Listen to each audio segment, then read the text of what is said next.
Mbanje kubaramutsa mwese abaneza amatwi ndetse n'abateze amatwi ibyahishuwe Media TV.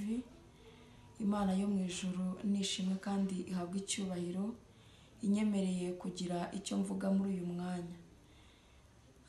Ngiye mugiye kuganira ku ijambo ry'Imana muri uyu mwanya. Nitwa Ishimwe Apofia, ndi umubyeyi w'abana 4 n'umutware. Imana yo mu ijuru ibaho umugisha, kandi icyongeweho nkaba ndi n'umukozi w'Imana.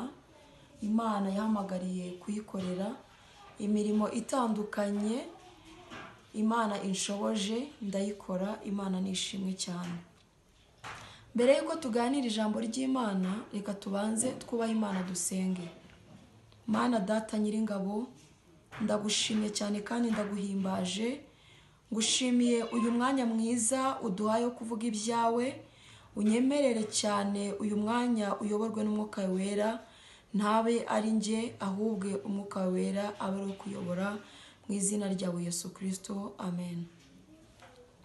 Reka dusome ijambo ry'Imana.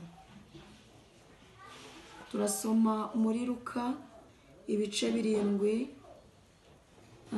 ku murongo waho wa 11.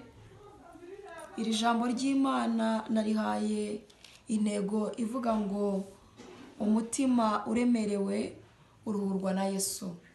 Imana ishimwe cyane. Impamvu nateguye ko iri jambo turihereza intego umutima uremerewe uruhurwa na Yesu, nasanze abantu b'Imana dufite ibintu biremereye imitima yacu, ariko imitima yacu nta wundi ushobora kuyiruhura atari Yesu gusa.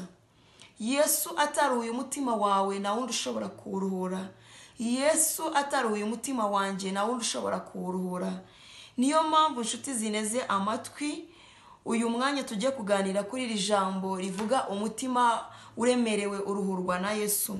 Ni ijambo dusanga mu gitabo cya Luka ibice 7 umurongo waho wa 11. Yavuga ngo